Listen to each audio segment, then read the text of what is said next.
Buenas tardes, son las 19:35 en España, casi ya buenas noches, buenas tardes en países de Iberoamérica y desde la Red Iberoamericana de Psicología de Emergencias queremos saludar pues a todas aquellas personas que están conectadas desde España y, como no, desde multitud de países de Iberoamérica.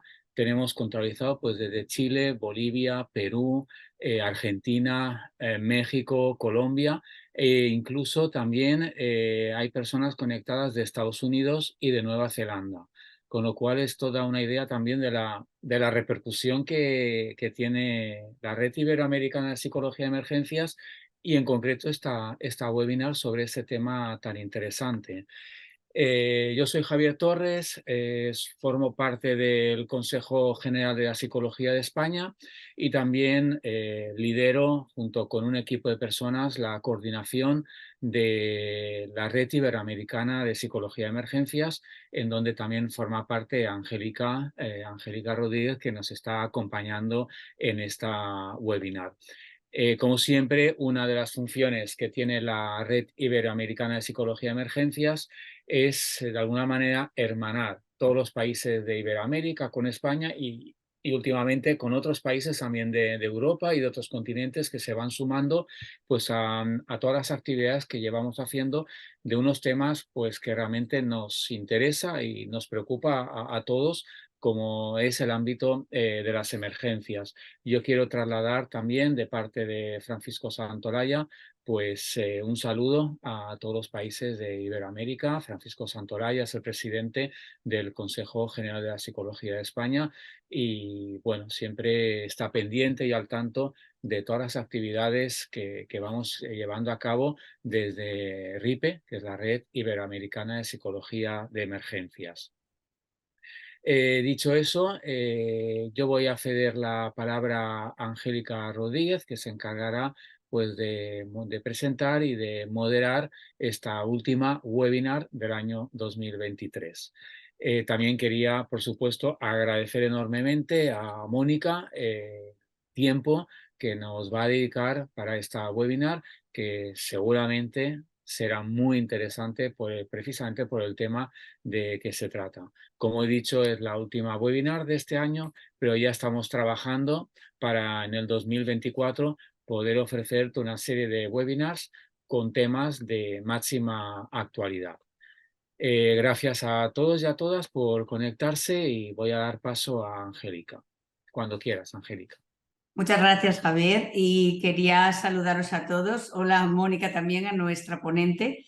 Quería daros un saludo también desde España a todos los países y a todas las personas que estáis conectadas, agradeciendo enormemente el interés que tenéis yo creo que por casi todas las webinars que hemos hecho y en particular por esta en la que estáis presentes hoy.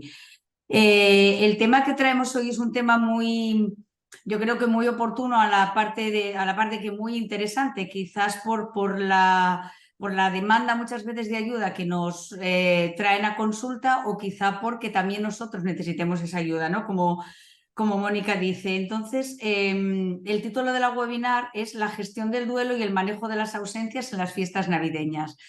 Hoy contamos con una ponente que viene desde Colombia, que es una experta, gran experta en este tema, con un importante currículum, que Mónica es psicóloga de la Universidad de La Sabana en Colombia, es máster en salud pública también por la Universidad de La Sabana de Colombia, máster en psicología clínica con énfasis en intervención comunitaria de la Universidad Católica de Milán, en Italia, máster también en estudios de la muerte en tanatología, también por la Universidad, de Padova, en Italia, y especialista en psicología social de la Universidad del Bosque en Colombia.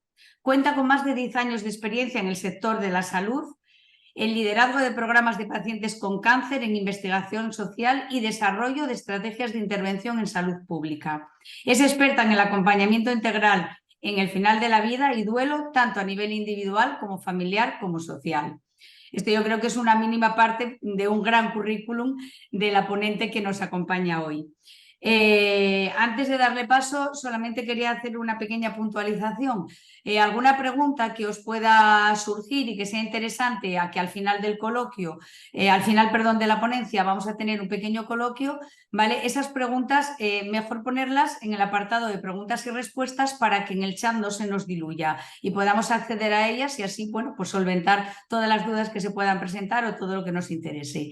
Y ya no voy a entretenerme más y muchas gracias y Mónica, ya te dejo a ti. Angélica, Javier, muchas gracias por la presentación y por la invitación y muchas gracias a todos los que están conectados. Qué lindo ver cómo al final el idioma nos une y una experiencia que seguramente cada país tendrá su particularidad, que es el duelo, que es la experiencia de pérdida, que es la Navidad en sí misma por sus prácticas, por sus costumbres, pues al final podemos en este espacio, a través y gracias a la tecnología, conectarnos y compartir un poquito más y sentir que una época que puede ser muy difícil, pues al final podemos entregar y podemos ir creando redes entre nosotros. Entonces, yo antes, mientras les voy compartiendo pantalla, María preguntaba muy al inicio si solo íbamos a hablar de pérdidas por fallecimiento o de otro tipo de pérdidas. Mi invitación, efectivamente, cuando uno habla de pérdidas, generalmente el gran foco están por fallecimiento, pero vas a ver, y lo vamos a hablar un poquito, pérdidas es cualquier tipo de valor que yo perdí en mi vida. Físico, porque perdí un ser humano, porque perdí una relación, o simbólico, porque perdí un sueño, porque estoy cerrando una etapa de mi vida, y pueden generar esas mismas emociones. Entonces, siéntete libre, María, o quienes nos están viendo y estén en una situación similar, que no que no estén en una pérdida por muerte, sino por otro tipo de pérdidas, de interpretar todo lo que hoy cogemos y lo que vamos a decir para ajustarlo a la propia realidad y a las propias necesidades. Dicho esto, les voy a compartir mi pantalla, creo que ya la están viendo, y entonces voy a comenzar con... Cuando hablamos de pérdidas, hablamos de duelo. ¿Por qué? Porque el duelo es la respuesta que tenemos o es la respuesta que vamos a vivir ante una pérdida. Sin embargo, el duelo tiene un lenguaje muy particular. Y cuando no lo hemos vivido, cuando no hemos experimentado una pérdida, muchas veces no lo llegamos a entender este lenguaje. Y por eso es que muchas veces, o cuando estamos en duelo, sentimos que nadie nos logra entender, que esas frases comunes que nos dicen no tienen mucho sentido, que como los demás nos quieren acompañar o lo que los demás quieren hacer no encaja, o al contrario, cuando estamos desde afuera, no entendemos por qué el otro sigue llorando, sigue estando mal, pero es que ya pasaron 3 años y todavía lloras, pero pues ya déjalo ir, los muertos necesitan descansar, no lo entendemos desde afuera. ¿Por qué? Porque es una experiencia única y particular.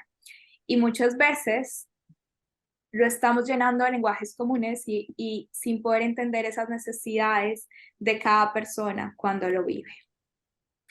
Isa Fonera de Jaramillo es una psicóloga colombiana, ya fallecida hace 2 años, pero que se formó con una de las grandes referentes en tanatología en el mundo, que es la doctora Elizabeth Kubler-Ross. Isa, en su último libro escrito con su hija, que se llama Liliana Jaramillo, escribe esta frase: a diario, cada uno de nosotros se apoya en un conjunto de explicaciones y expectativas confiables y predecibles que determinan nuestra actitud hacia la vida.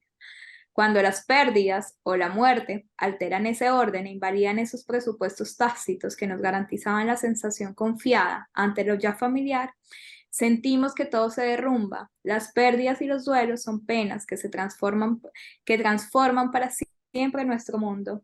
Yo les voy a invitar a ir haciéndoles un par de preguntas incómodas, haciendo zoom en unas partes claves que para mí tiene esta cita de Isa y Liliana. A diario, cada uno de nosotros nos apoyamos en un conjunto de explicaciones y expectativas que determinan nuestra actitud para la vida. Y acá viene nuestra primera pregunta incómoda. ¿Cuál es mi actitud ante la vida?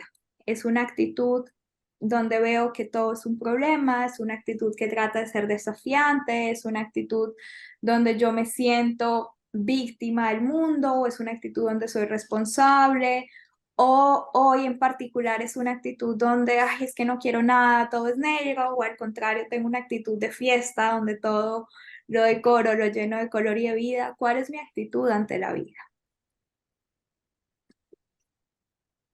Las pérdidas o la muerte alteran ese orden e invalían esos presupuestos que nos daban esa confiabilidad y que garantizaban la sensación ante lo ya humano. ¿Cuáles son mis presupuestos entonces frente a la vida? Puede ser que los papás son inmortales, pues mis presupuestos pueden ser que los papás se mueren primero que los hijos, mis presupuestos pueden ser que los perros no se mueren, cosa que a mí me pasó hace un año cuando mi perro entró en final de vida y yo entré en colapso porque dije, pero todos se mueren menos mi perro. Yo llevo acompañando seres humanos en final de vida un montón, pero no mi perro.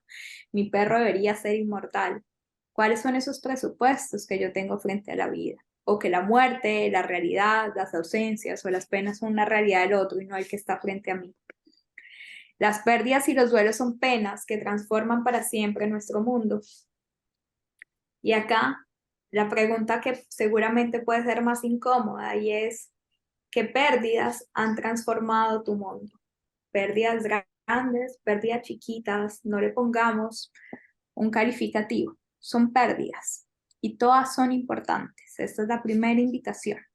Si estamos acá hoy, ya sea porque estamos viviendo, sentimos que tuvimos una pérdida o porque queremos ayudar a alguien con la pérdida, todos hemos perdido en algún momento. Yo, después del COVID, comencé a buscar un lugar en común con mis estudiantes para mostrar que todos de alguna manera habíamos perdido algo y el COVID fue ese lugar común donde todos perdimos algo. Así fuera un poquito de libertad, así fuera un ser querido, así fuera mi salud, la posibilidad de un viaje, de un sueño, todos durante el COVID, y es una experiencia que hoy todos como sociedad la vivimos, perdimos algo. Así que esas pérdidas de alguna manera nos transformaron.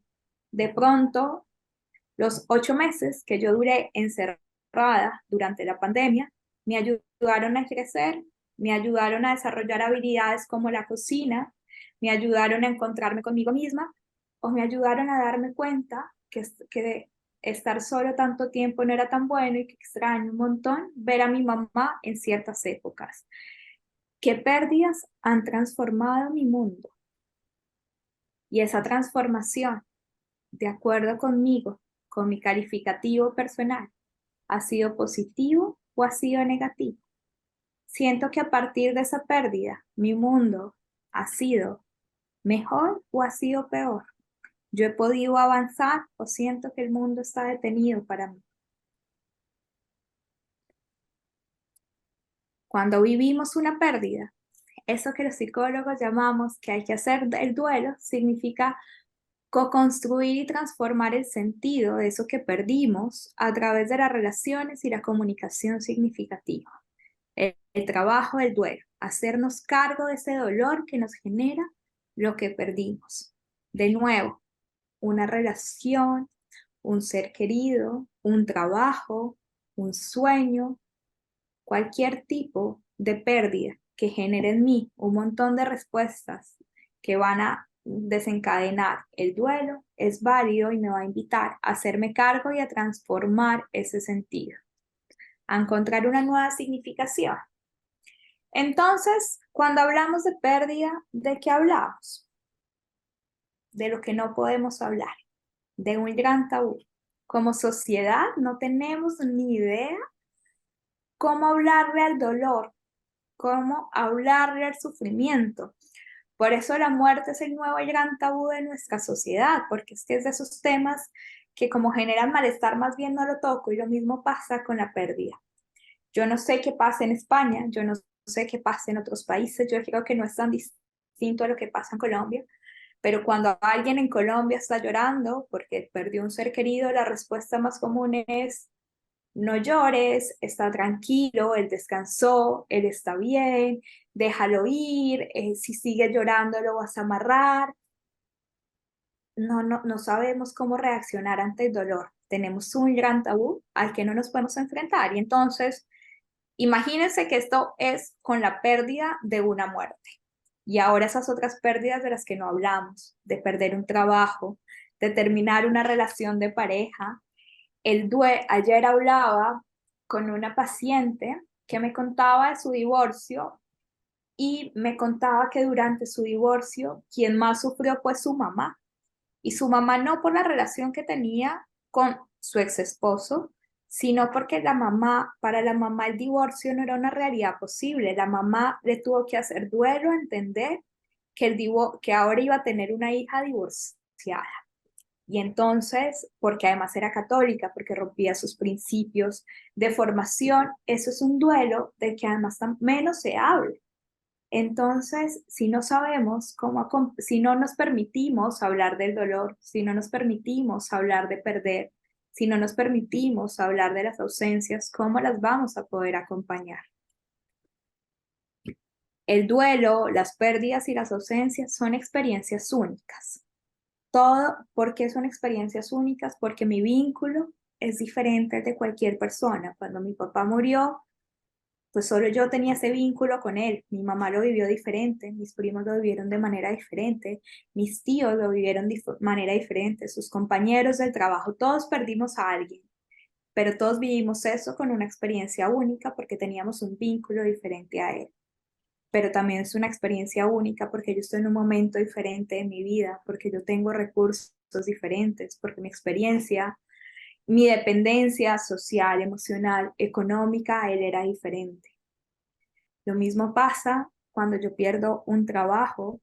Es diferente si yo pierdo un trabajo y tengo toda una red de apoyo familiar que me acoge a que yo pierda un trabajo y fuera el sustento de mi familia. El duelo lo voy a sentir de una manera diferente, con una intensidad diferente. También porque mis recursos emocionales, mis recursos para afrontar esta pérdida seguramente han mutado a través del tiempo. Entonces, lo que es importante acá es, no hay un libreto para vivir una pérdida. Y eso es lo primero que quiero que se lleve. No es como, claro, es que está llorando porque está en duelo. Y entonces cuando alguien no llora, no le está doliendo, ¿ok? Todos vivimos la muerte, la ausencia y la pérdida de manera diferente y de manera única y a tiempos y a velocidades diferentes.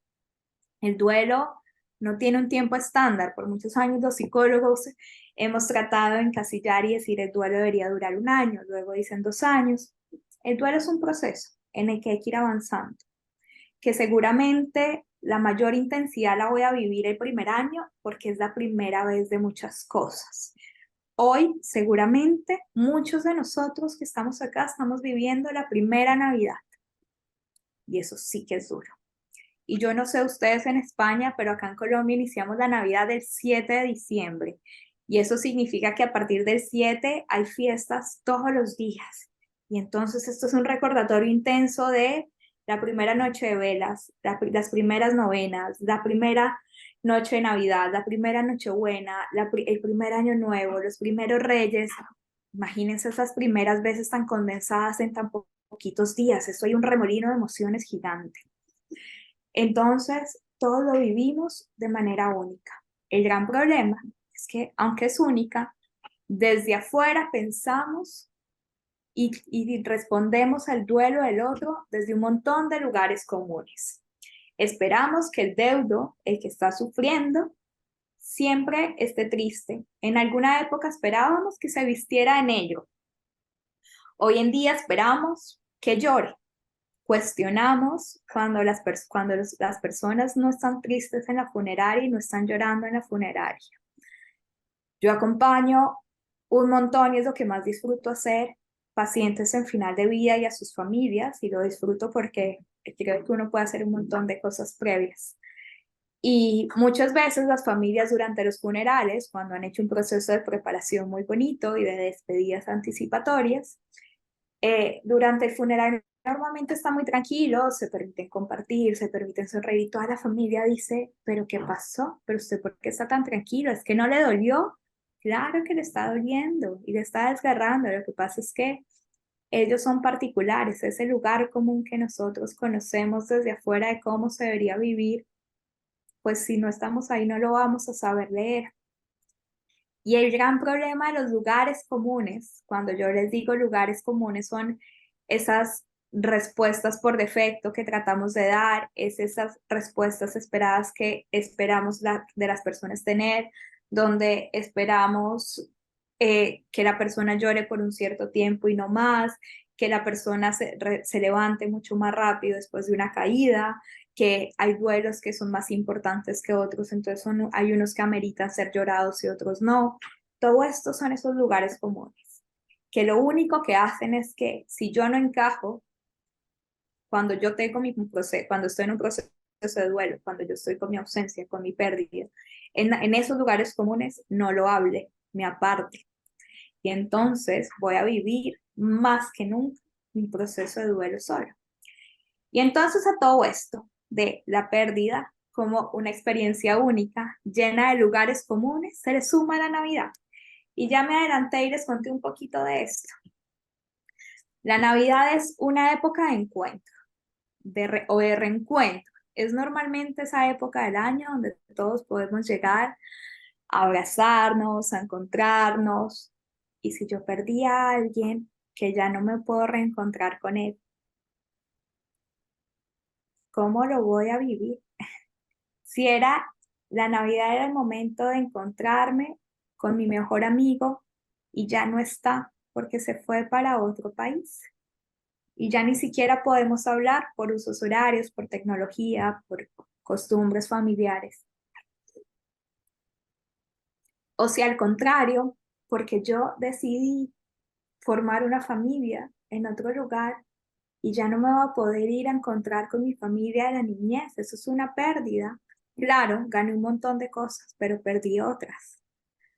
Entonces, esta costumbre o este valor que resalta la Navidad de encuentro, de pronto a mí ahorita, en un momento de pérdida, me cueste. Es una época de tradiciones, pues las tradiciones cuestan un montón. Entonces, es mi primera Navidad sin mi papá y cómo voy a hacer el árbol si era con él que yo me sentaba a armar el árbol, a poner los adornos, a poner la estrella, a empacar los regalos. Era él quien ponía los regalos bajo el árbol. Ahora, ¿qué sentido tiene? ¿Qué sentido tiene disfrutar sin eso? Y ahorita más adelante les cuento, pero puede ser una invitación para crear nuevas tradiciones, para hacer volar un poquito la imaginación y darnos permiso de salirnos de los libretos ya acostumbrados. La Navidad también es una época de mucho ruido, ruido visual, ruido auditivo, ruido olfativo.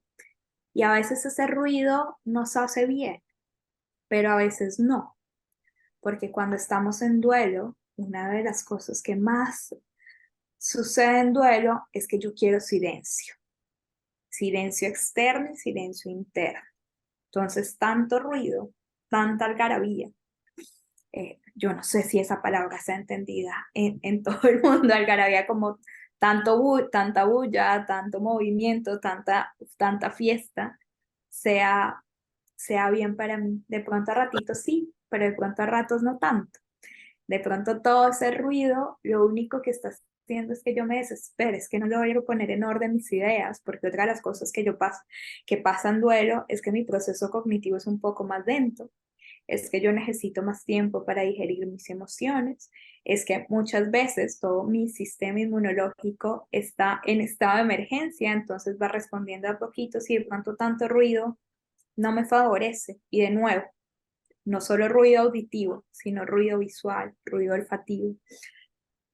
Yo tengo una paciente que justo ahora está viviendo su primera Navidad sin su mamá. Su mamá falleció los primeros días de febrero de este año después de un gran proceso de cáncer.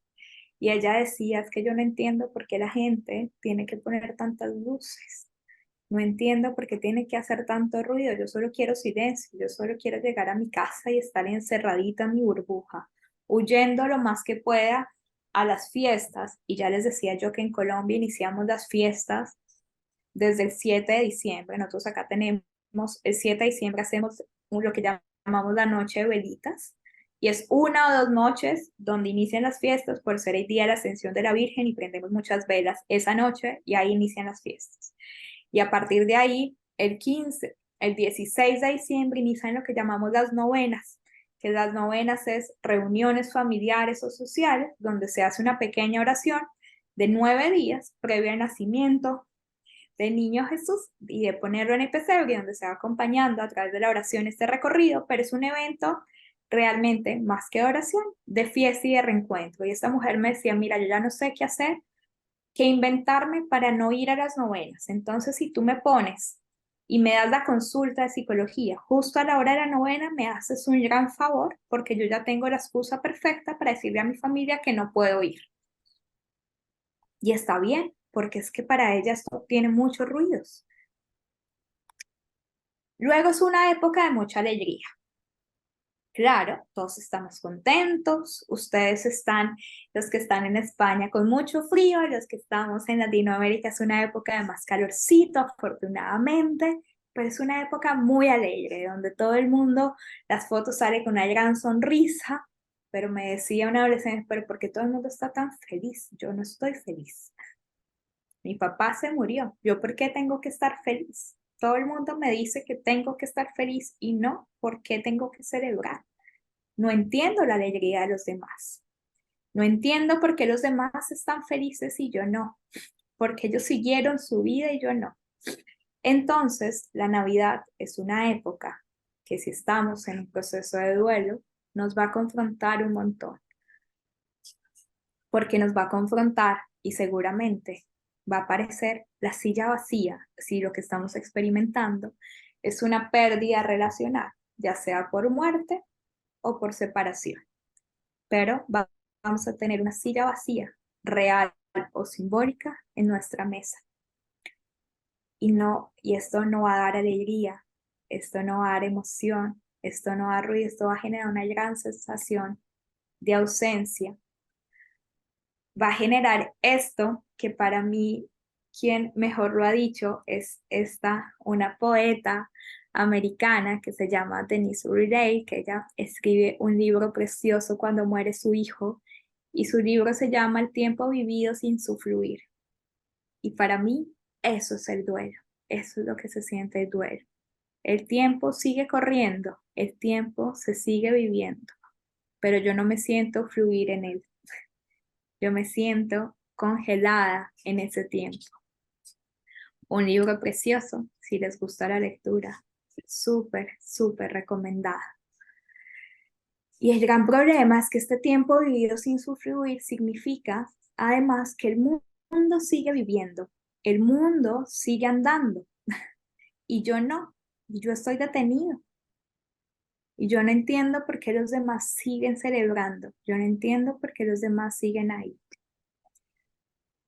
La muerte nos pone irremediablemente ante el misterio de la vida, nos impone silencio, y el silencio vacío y vacío, reflexión inevitable, y de alguna manera nos hace a todos filósofos, pensadores sobre el sentido último de la vida, de las relaciones y del amor.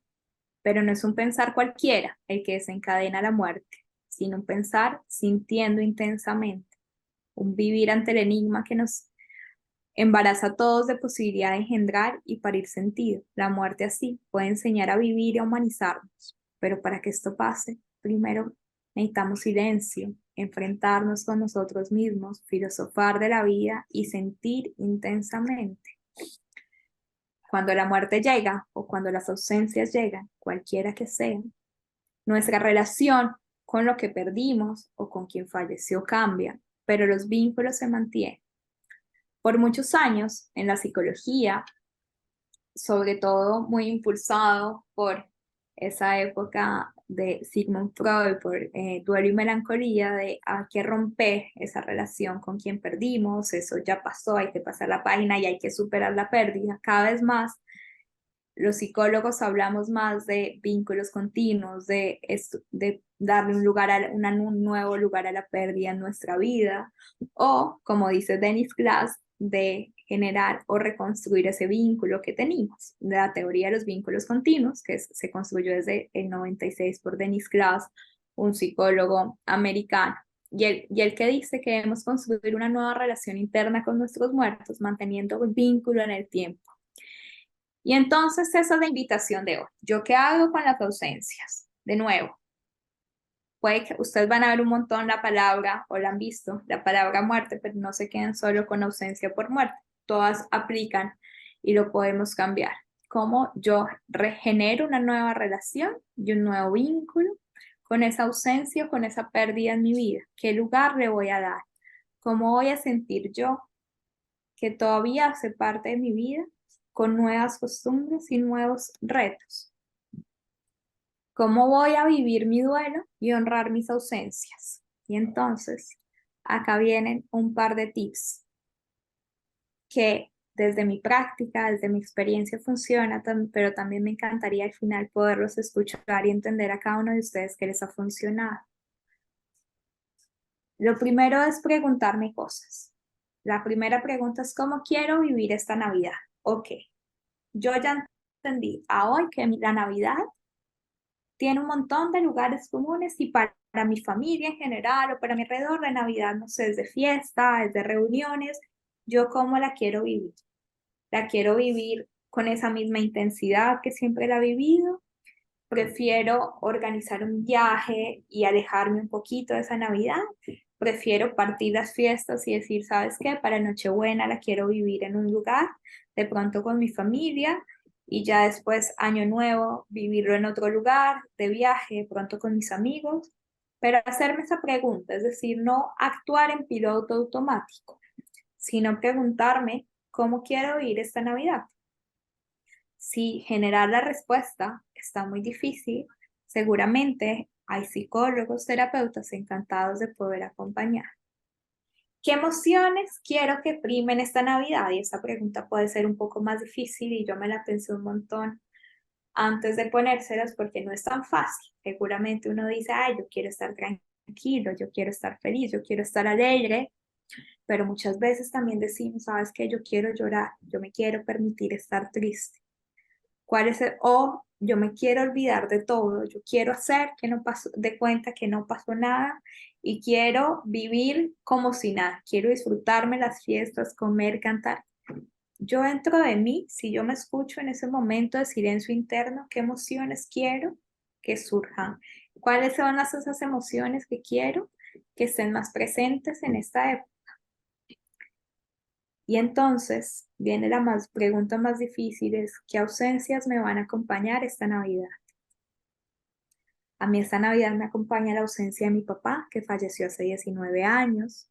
Me acompaña la ausencia de mi perro, que falleció hace un año. ¿Qué ausencias los acompañan a ustedes esta Navidad? Seguramente la ausencia de muchos amigos que he dejado de ver, mucha familia que he dejado de ver, trabajos que he dejado atrás. Pero hay unas ausencias más fuertes que otras. Hay unas que siento más que otras. Ustedes, ¿qué ausencias, qué pérdidas los acompañan en esta Navidad y con qué intensidad?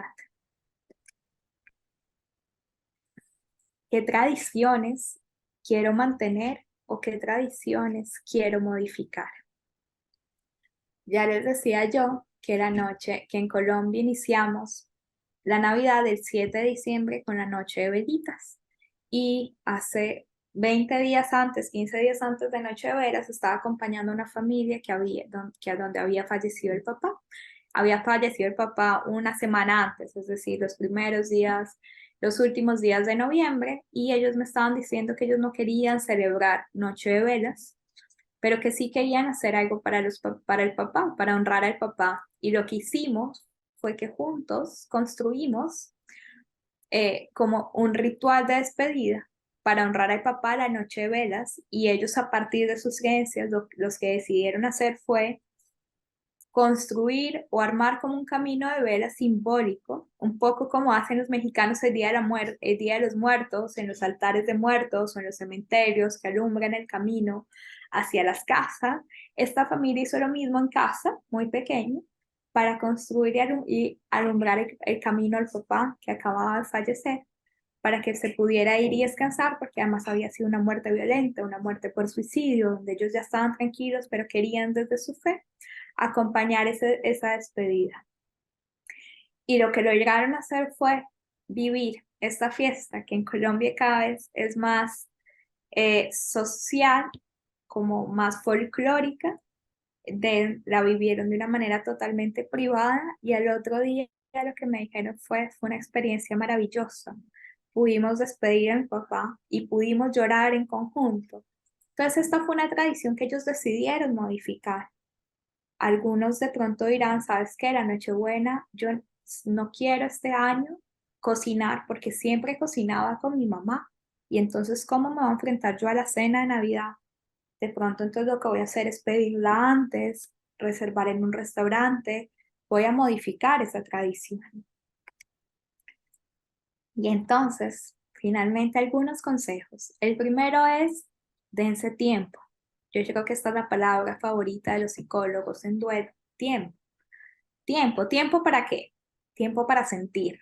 Es súper importante. Yo sé que enfrentarnos con las emociones es hartísimo. Yo sé que esto de decirle a la emoción, ven y nos tomamos un vaso de agua, un café, un chocolate es hartísimo.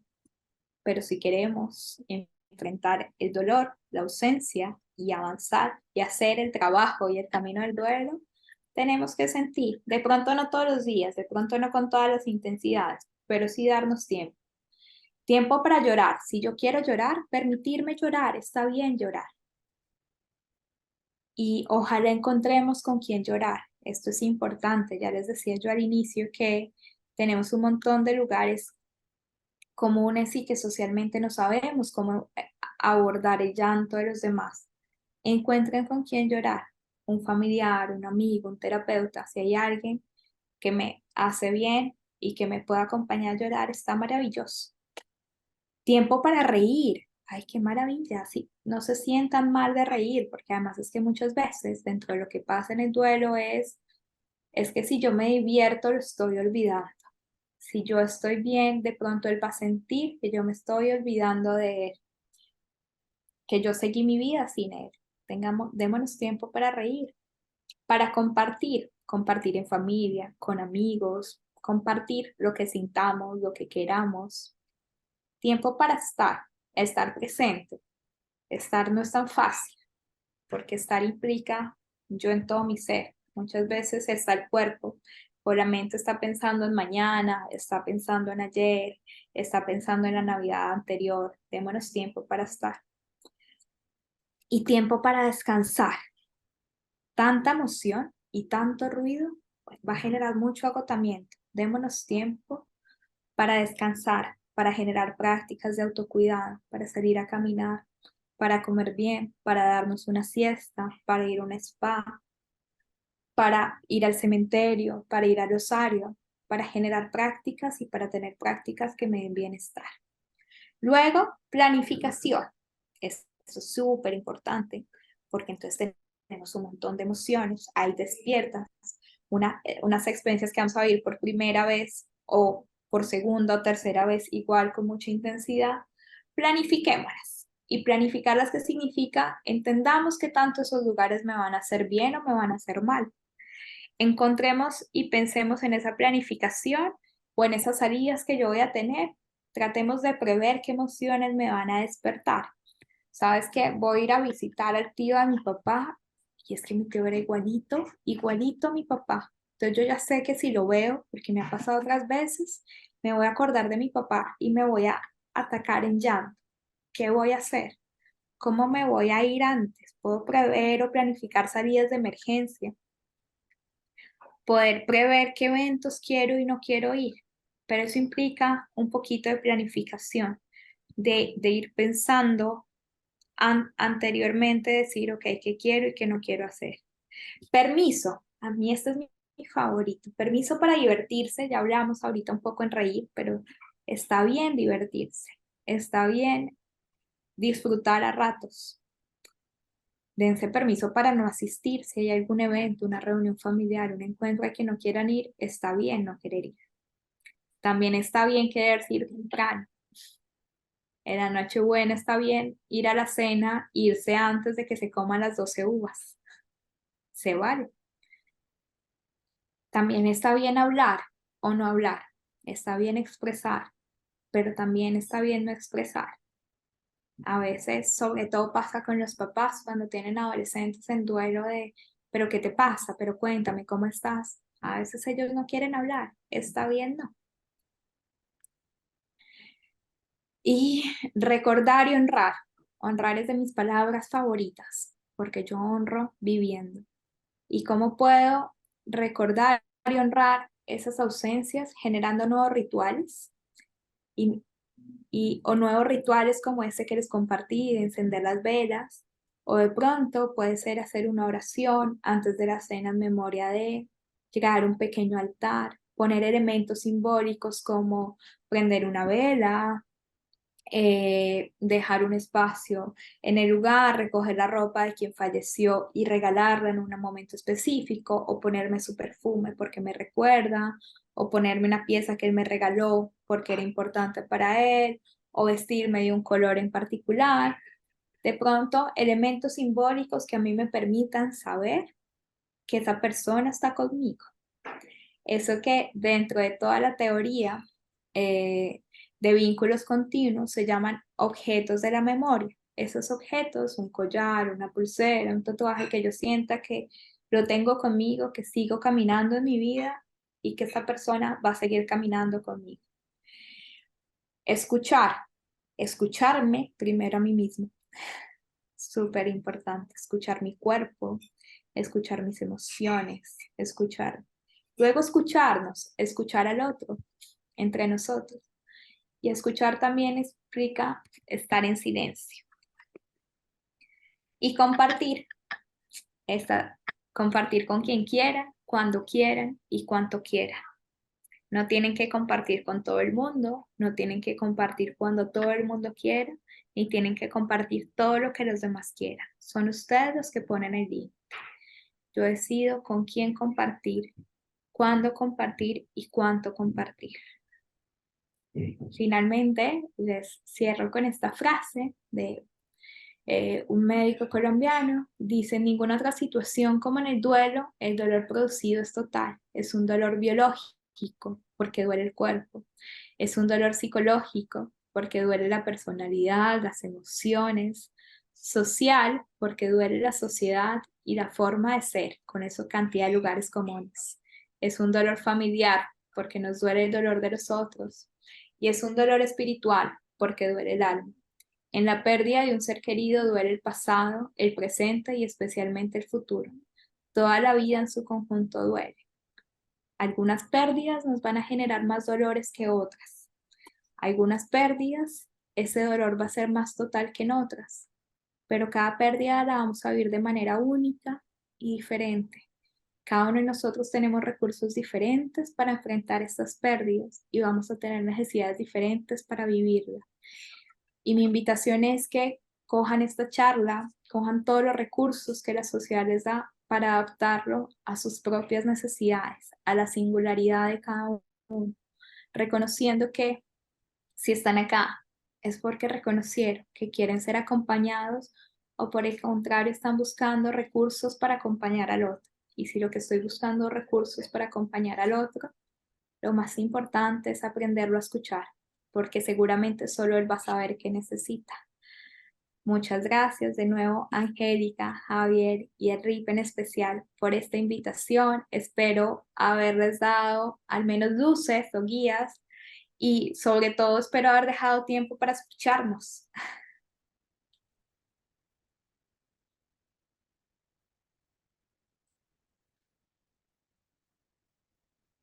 Creo que estás silenciada, Mónica, el Angélica. sonido.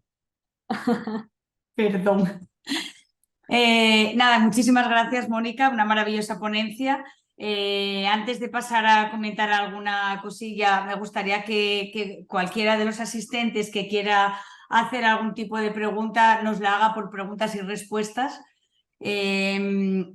Yo quería empezar, no sé si hacerte una pregunta, hacerte un comentario o a preguntarte a ti la opinión o como quieras verlo, ¿no?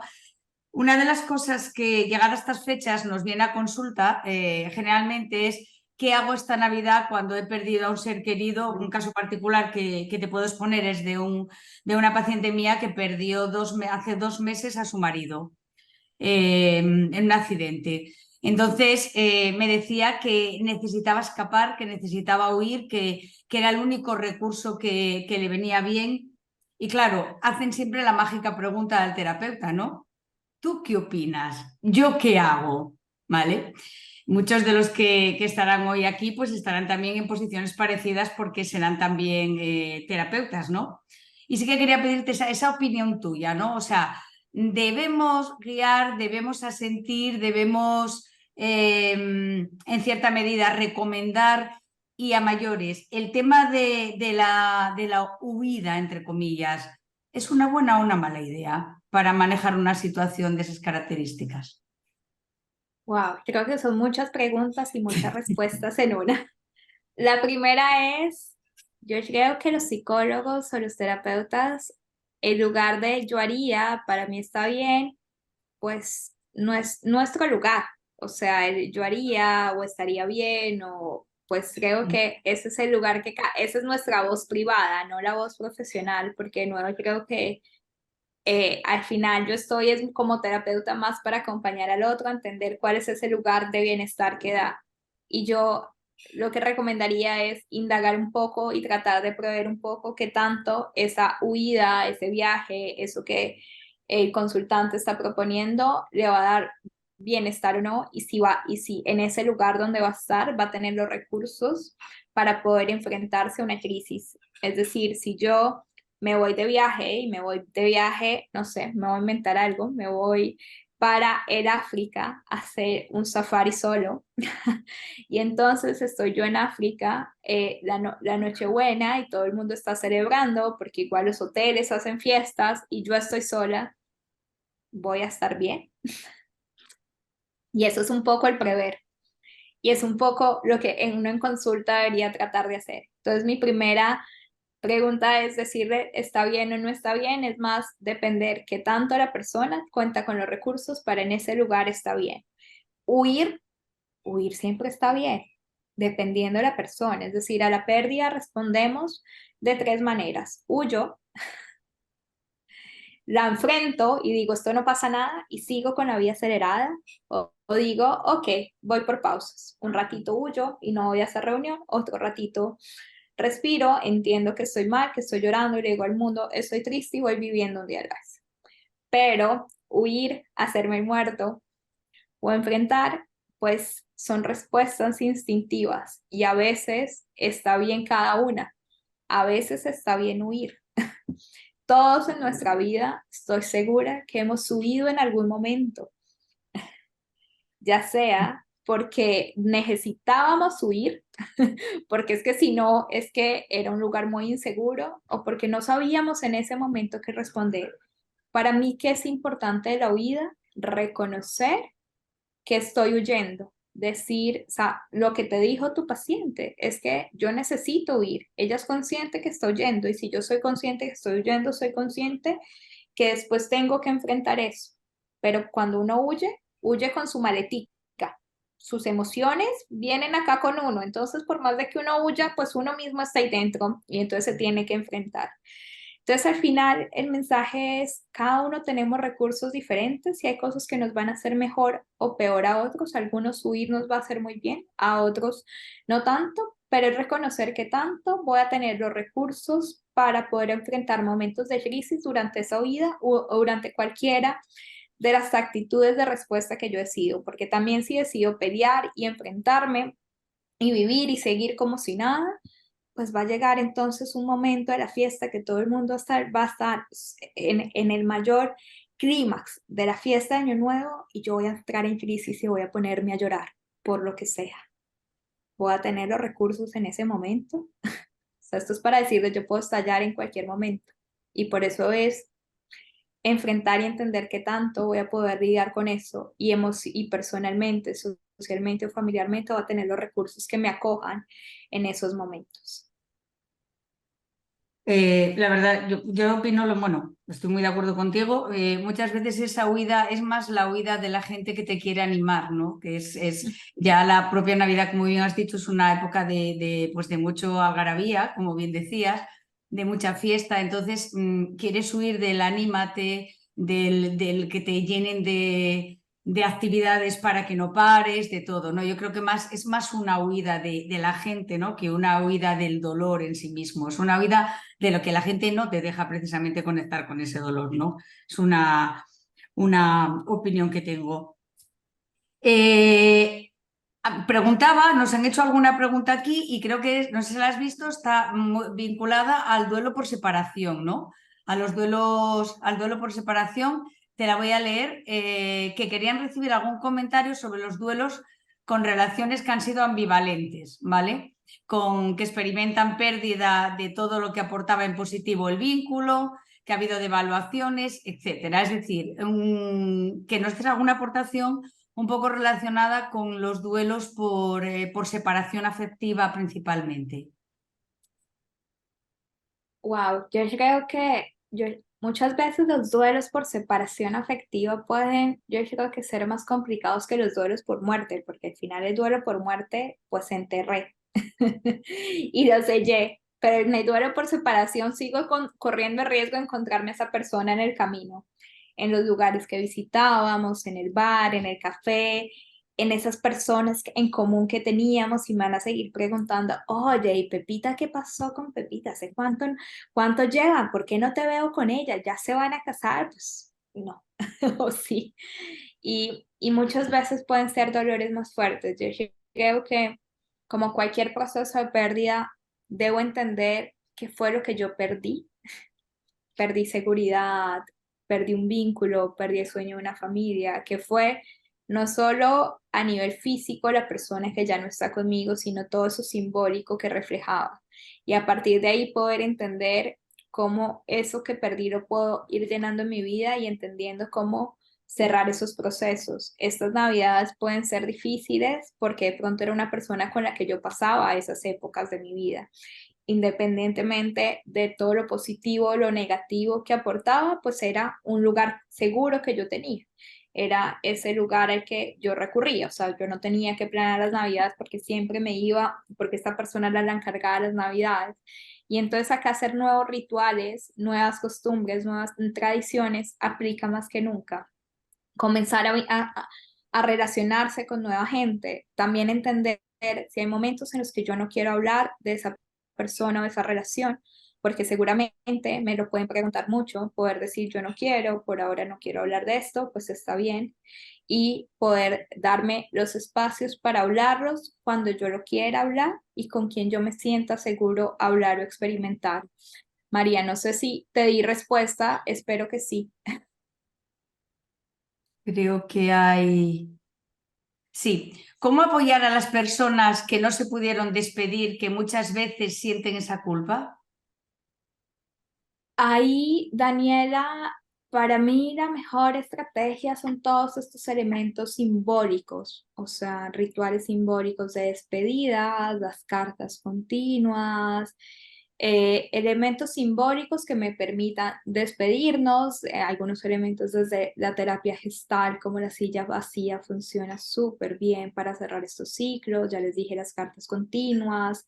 Colombia, como ustedes saben, somos un país igual en constante conflicto, tenemos guerrillas, aún tenemos desapariciones y muchas veces lo que hacemos son rituales simbólicos de entierros, de despedidas, con pequeños objetos que ayudan a hacer esos cierres cuando no se tuvieron. Lo mismo pasa cuando hay muertes inesperadas, como suicidios que no me pude despedir. Entonces, todos los elementos simbólicos que yo puedo incorporar está bien, pero también es un momento o son unas pérdidas en las que hay que acompañar mucho y escuchar, porque la persona tiene muchas preguntas de por qué. Y por qué es en todas sus dimensiones. Y esos porqués nunca van a tener respuesta. Entonces, lo primero es no tratar de darle respuesta. Escuchar a la persona, decir, está bien preguntarte, estoy acá para escucharte. Muchas veces se van respondiendo solitos, pero no tratar de dar respuesta, no tratar de cambiar la pregunta, para mí es de las mejores opciones. Muchas veces los psicólogos creo que hicimos un gran daño, no sé si todos los psicólogos o algunos terapeutas, pero entonces decidimos en alguna época comenzar a cambiar el por qué para el para qué. No te preguntes por qué tu papá murió, pregúntate para qué murió. Y entonces una adolescente muy sabia, ella me dice, ¿y el para qué qué significa? Que entonces hay un Dios malvado que tenía un interés particular en llevarse a mi papá antes de tiempo. Pues tiene toda la razón. Y entonces no es preguntarme el por qué, no es preguntarme el para qué, es permitir que la persona se haga las preguntas que se quiere preguntar, acompañarla, recordarle que no tienen respuesta, que yo estoy ahí solo para escuchar y para hacer apoyo. Y que si en algún momento necesita, seguramente hay terapeutas o profesionales expertos que le pueden acompañar. Pero si yo algo puedo hacer es acompañarlo, animarlo a hacer rituales simbólicos que le ayuden a despedirse. Muchas veces, y yo lo uso un montón, uso los libros infantiles que hablan sobre las pérdidas o los duelos que ayudan a hacer pequeños rituales. Hay varios del corazón roto, donde muestran una botellita, voy sacando el corazón, y eso ayuda a ir entendiendo y a sacar las emociones, y que cualquiera lo puede trabajar. Entonces, por ejemplo, ¿yo qué podría hacer? Regalarle a esa persona un libro esta Navidad. Y puede ser un buen regalo, puede ayudarle a expresar y puede ayudarle a hablar, y yo puedo decirle a la persona que estoy ahí presente para él o ella. Mira, una pregunta que te iba a hacer yo ahora, pero se me adelanta y mucho mejor. Kevin Ibarra, que dice, buenas tardes, quisiera preguntar cómo trabajar la muerte con los niños. Yo añadiría, si me permites, Kevin, y en esta época. Es decir, ¿qué hacemos con los niños en esta época ante una pérdida importante? Ok, yo diré, ahí van dos respuestas. Primero, yo siento que lo- los niños aprenden de la muerte como aprenden de los adultos. Es decir, según como los adultos vivimos las pérdidas, ellos entienden. Y por eso vemos que hay culturas donde la muerte no es un evento tan traumático y ni los niños ni los viejos lo viven de una manera negativa. ¿Por qué? Porque tradicionalmente se entendió de una manera diferente. Entonces, yo creo que lo primero es permitirse hablar del tema. La muerte no, ni la pérdida debería ser un tabú. No, usamos una cantidad de eufemismos en nuestra sociedad para hablar de la muerte. Entonces no decimos se murió, sino se fue, perdimos, descansó. Y entonces hay un gran capítulo de Grey's Anatomy, esta serie americana de médicos, donde le están diciendo a una niña que la abuela murió, entonces le dicen, es que tu abuela se fue. Y lo primero que ella pregunta es, ¿se fue para dónde? Pues claro, el lenguaje es importante. El no usar eufemismos, el poder explicar en palabras claras, el no usar estos lenguajes de es un angelito, está en el cielo, pues porque de nuevo voy a pensar como el adolescente que les contaba en este Dios malévolo que se lo llevó para su ejército y no me lo quiso dejar a mí. Es un egoísta porque no me lo permitió tener conmigo, pues es lo primero. Entonces, es de acuerdo con la edad del niño, poder hablar con él, preguntarle qué sabe, qué entiende por muerte, primero preguntar, primero acompañarlo. Los libros infantiles, de verdad que a mí me parecen increíbles. Hay un libro precioso que el autor se me escapa, pero se llama Un vacío. Eh, Originalmente no es escrito en español, pero se consigue en español y cuenta la historia de un niño que su mamá fallece y cuenta y explica cómo al inicio, cuando la mamá fallece, el vacío era una bola gigante que andaba junto a él.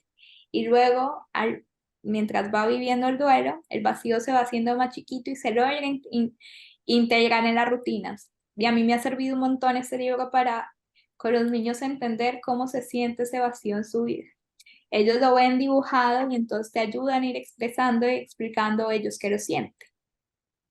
Y esto funciona muy bien. También funciona muy bien preguntarle en esta época si quien falleció fue mamá, fue papá, fue un hermano. ¿Qué quieres hacer tú por esta persona? ¿Cómo quieres honrar la memoria? Entonces, los niños son desde su inocencia y desde su autenticidad más bien,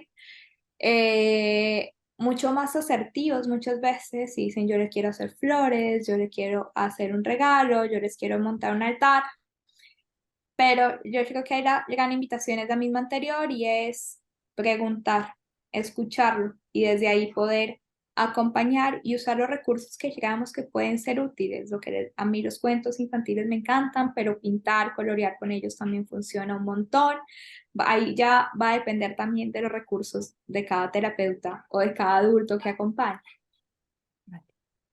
Tenemos otra pregunta de Leia Gómez que dice que su prima está con cáncer, está en la etapa final, que qué palabras o cómo la cómo la puede acompañar o qué le puede ofrecer a través de las palabras en esta situación.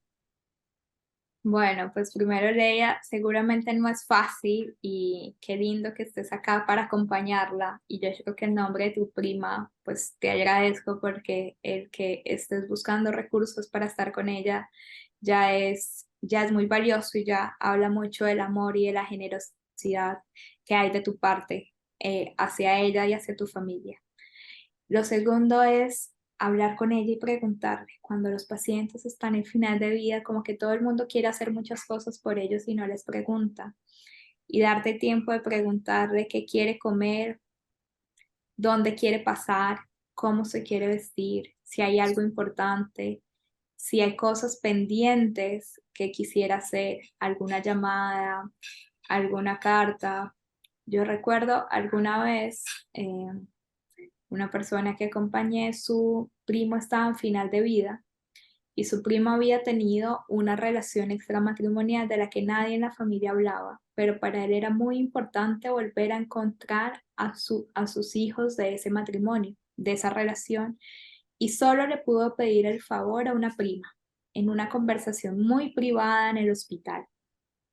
Y esa fue su última voluntad y la prima se lo permitió y él se pudo despedir de sus otros hijos. Entonces es escucharlos, es preguntarles, ¿qué quieres hacer? Estamos acá para servir, estoy acá para ti, ¿qué quieres?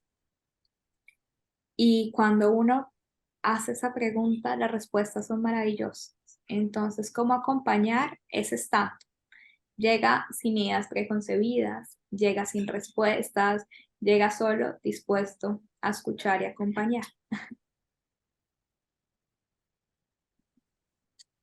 Mónica, bueno, Javier. Bueno, Mónica, en primer lugar, darte las gracias porque me ha encantado la exposición que has hecho con un lenguaje muy cercano y muy sensible y realmente es de agradecer. Has comentado antes, un poco a raíz de una pregunta, bueno, cómo trabajar esa ausencia con el tema de los niños. También me parece muy interesante cómo trabajaríamos esa gestión del duelo y el manejo de las ausencias en personas mayores, personas de 80 años, por ejemplo, 80 y pico de años, que han perdido pues, a su marido, a su mujer. ¿Cómo manejamos esta situación? Porque seguramente lo viven de otra manera y siguen sufriendo, a pesar de que tengan pues, una edad pues, de 80 o 80 y pico de años. Realmente, ¿cómo se podría trabajar? Eh, un poco la invitación es la misma y es que con mayor razón a los adultos, a las personas mayores no hay que infantilizarlas. No es porque yo tenga cierta edad, perdí capacidades. Claro. Y esto es importante. Claramente va a depender de las patologías y las comorbilidades, es decir, no es lo mismo contarle la pérdida a una persona con una demencia y un Alzheimer, que entre otras puede ser de las cosas más intensas que se vivan, porque cada que ellos se enteran muchas veces es como si fuera la primera vez. Que contárselo a una persona de 90 años cuando ve que fallece alguien incluso más joven que él. Hace poco estoy acompañando a una familia en un duelo por la pérdida del papá de la casa y acompañó a la esposa y a su hija. Y me contaban, el señor fallece a los 80 años más o menos y él tiene una hermana o tenía una hermana de 100 años. Cuando tenían mucha angustia de ir a contar a la hermana de 100 años, pues porque había muerto su hermano de 80, su hermano más joven. y ellos decían, es que no sabemos cómo ir a contar, pero decidieron no contarlo en el momento de la muerte, pero sí ir una semana después. Cuando le fueron a contar, la respuesta de esta mujer fue, menos mal porque él estaba sufriendo mucho. Y a la semana siguiente ella lo que dice es, yo creo que ya llegó mi momento y creo que él está preparando todo para yo irme con él. Y fue la primera vez que esta mujer se permitió hablar de su propia muerte. Y, y para esta familia, que es una familia que viene muy preparada, muy, muy madura, se han permitido escuchar y decirle, está bien, mientras tanto vamos viviendo y vamos entendiendo qué pasa, pero le permitieron hablar de sus miedos, de sus angustias. Entonces, las personas mayores seguramente van a reaccionar diferente. Muchas veces, si yo ya estoy en una etapa muy cercana a la muerte por mi edad, muchas veces hay o más paz o más angustia porque veo que se están muriendo la gente antes que yo. Pero para mí el consejo para acompañar siempre es poder tratarlos como personas adultas como son, no infantilizarlos, no ocultarles la información. Sí, he peleado toda mi vida laboral contra la conspiración del silencio en el ámbito sanitario, pues acá con mayor razón. Pero por otro lado, un espacio para escucharlos, para hablarlos y para acompañarlos a honrar la memoria, porque ellos sí que tienen recursos para honrar la memoria. Las personas mayores se acuerdan de colores, de tarjetas, de rituales, y acompañarlos a tener estos elementos simbólicos que para ellos sean valiosos es importante, así para mí no tenga tanto sentido, porque yo ya los perdí. Mira, me he encontrado en alguna ocasión algunas personas que me han comentado, sobre todo cuando llegan estas fechas, ¿no? Me gustaría dormirme el día 23 y despertarme el día 8 de enero. 23 de diciembre antes de Nochebuena y el día 8 pues después de Reyes, ¿no? Que es el día 6 de enero. ¿Cómo gestionamos eso? Esa persona que realmente quiere dormir, o sea, porque no quiere saber absolutamente nada, no quiere, bueno, no quiere enfrentarse ante esta situación que es muy doloroso y lo que quiere es dormir hasta el día 8. Ay, yo creo que es un poco la misma, lo que hablábamos ahorita con Angélica, de esa huida, dormir al final es hacerme el muerto, entonces no huyo yéndome a ningún otro lugar, sino prefiero hacerme el muerto. Desafortunadamente no somos osos para tener la habilidad de dormir 15 días seguidos. Y entonces lo que uno podría hacer es ayudar a planificar con la persona, entendiendo uno cuál es el nivel de libertad de la persona. Es decir, no es lo mismo que esto me lo diga un adolescente de 15 años a que me lo diga alguien de 25, alguien de 50. Todos tienen niveles de dependencia o independencia diferentes. Y ayudarlos a ir planificando cada uno de los eventos que vienen, entendiendo que pueden ser fuertes, pero entendiendo de cuáles se puede huir, es decir, en cuáles podría tener una rutina como si fuera 10 de enero y en cuáles no, podría ayudarlo a gestionar, pero también puede ser una invitación para decir, pues hay que estar contigo mismo, si estés durmiendo, pues las emociones se te van a juntar y van a venir contigo. O sea, después de 15 horas de sueño, pues luego te vas a despertar y tal cual como si hubieras tomado toda la noche, llega la resaca de emociones. Entonces, ¿qué vamos a hacer con eso? Entonces, para mí la mejor estrategia ahí es comenzar a planificar esos eventos, ir entendiendo cuáles pueden hacer bien y cuáles no, y construir de repente un kit de primeros auxilios emocionales. ¿Y eso qué significa? Ok, una lista de llamadas de emergencia, si estoy mal, si me siento triste, si quiero llorar, si quiero hablar, a quién llamar, desde amigos, sacerdotes, párroco, consejero espiritual, psicólogo, o sea, quienes para mí tengan sentido. ¿Yo por qué digo escribir? Porque es que cuando uno está en ese momento de angustia, buscar en ese aparato no tiene mucho sentido, o sea, no, no voy a encontrar absolutamente nada. Entonces, poderlo tener, un kit de emergencia alimenticia, que yo sepa, hay ciertas comidas que me hacen bien, que yo no tenga que recurrir solo a, al domicilio y pedir siempre la pizza, porque al final eso tampoco me está ayudando emocionalmente. Al final, pues mal o bien también tiene un efecto dentro de mí. Entonces poder construir ese kit de primeros auxilios, poder prever diferentes cosas, poder entender qué cosas me hacen bien y qué no, y que yo las pueda tener a la mano, creo que podría ayudar con estas personas, además de un muy buen terapeuta que lo acompañe a entender todo esto.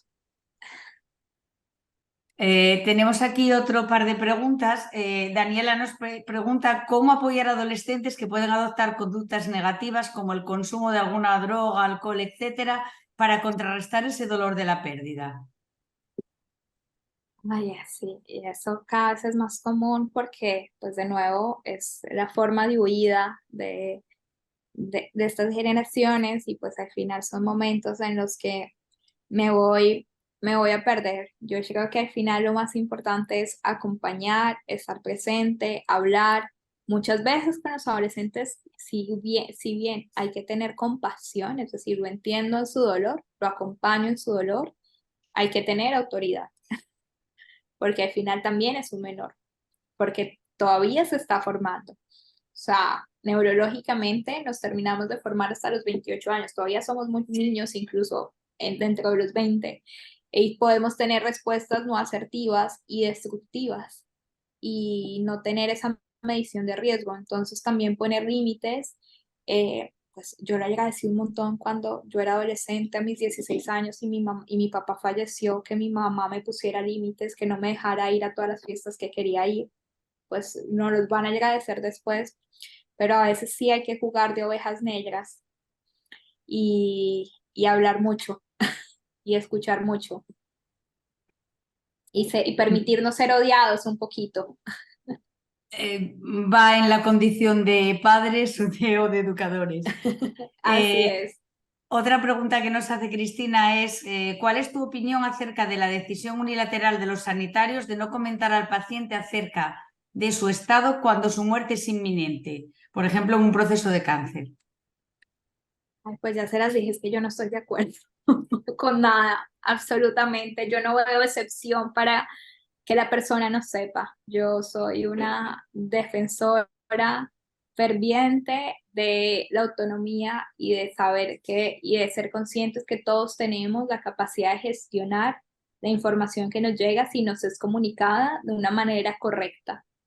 Entonces yo lo que creo es que no es que yo tenga que ocultar la información, sino que yo como profesional sanitario debería estar en la capacidad de entender cómo transmitir esta comunicación a mi paciente. Totalmente de acuerdo contigo, Mónica. Totalmente de acuerdo. Tienen que tener una formación adecuada precisamente para saber cómo, cuándo, en qué momento transmitir esa información. Vamos, no puedo estar más de acuerdo.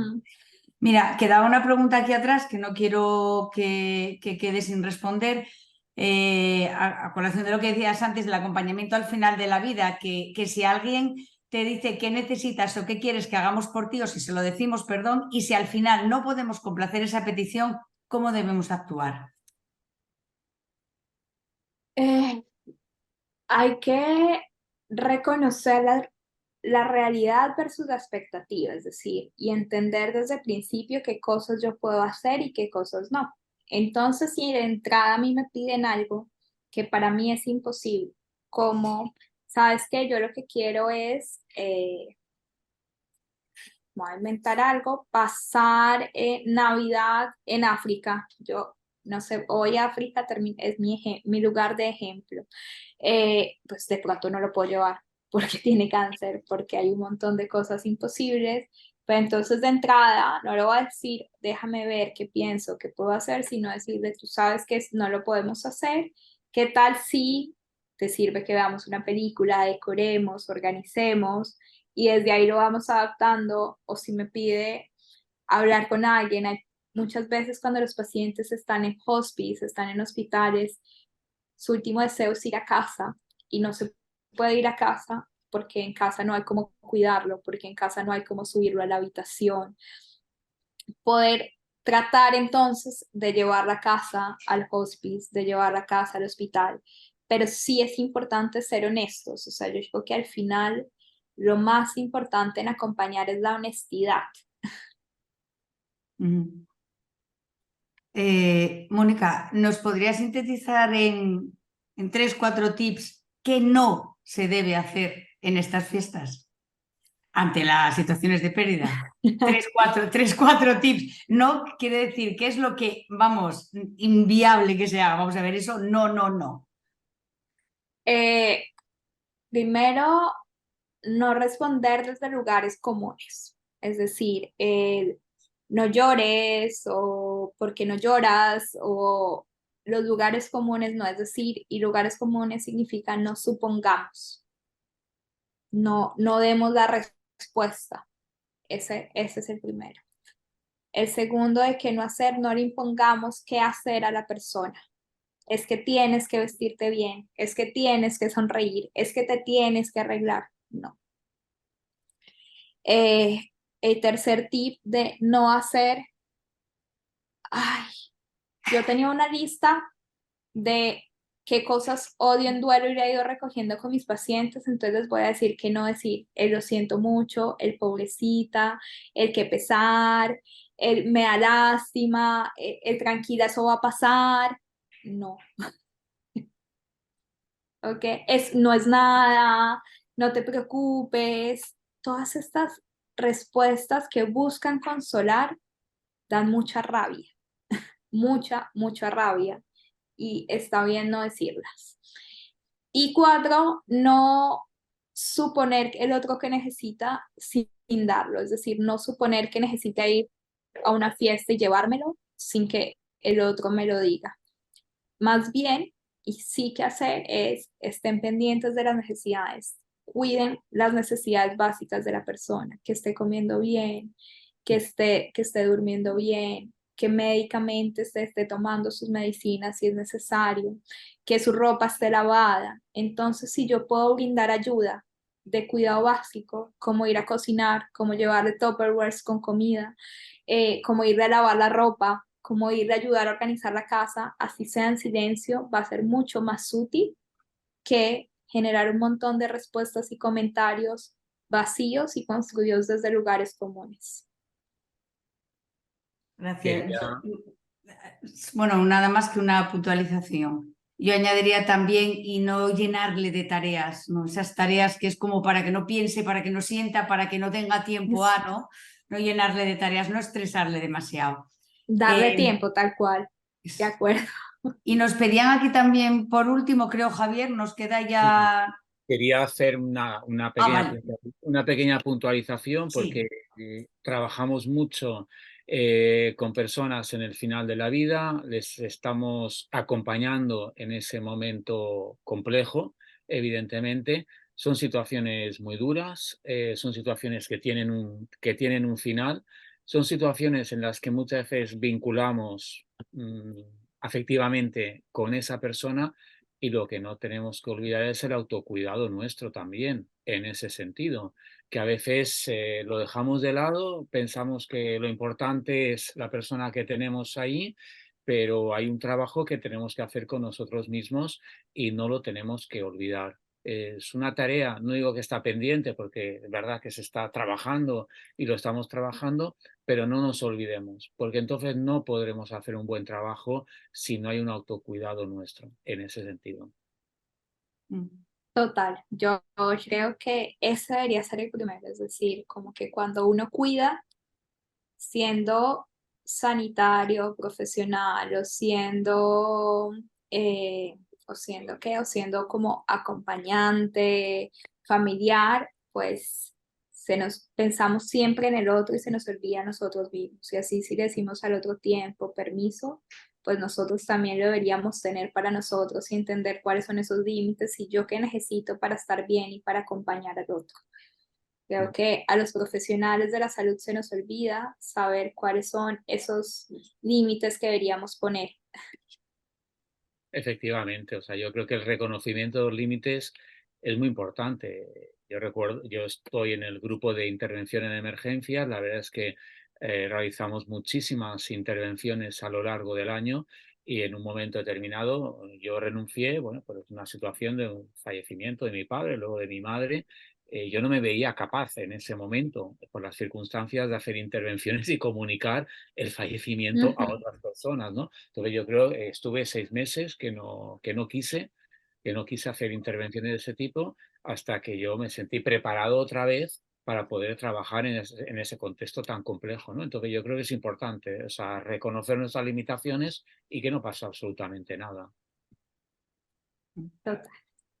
Totalmente de acuerdo también con lo que acabas de decir, Javier. Quizá es nuestro talón de Aquiles, ¿no? Nos vemos los ultimísimos, hasta sentimos y no vemos lo que sentimos, ¿no? Ya en el momento que colapsamos es cuando nos damos cuenta.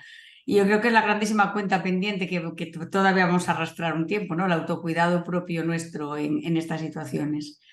Y ahí hay un montón de profesionales trabajando un montón. Si yo les puedo compartir algo de lo que yo hago, y es que yo tengo una lista de 10 no negociables, pero siempre trato de que al menos cumplir 5. Y si es una lista que hago identificando que es importante para mí, para mi autocuidado, de mí conmigo misma. Y en eso está, por ejemplo, una porción de fruta al día, porque entonces comer saludable, se los pongo con el ejemplo, porque entonces yo digo, tengo que comer saludable, pero eso es todo y nada. Entonces de pronto puedo poner concreto y decir, puedo comer una porción de fruta al día. Dormir mínimo 7 horas. Hablar, así sea una vez al día, con alguien de mi familia. Tener al menos 5 minutos de meditación y hacer al menos 15 minutos de ejercicio.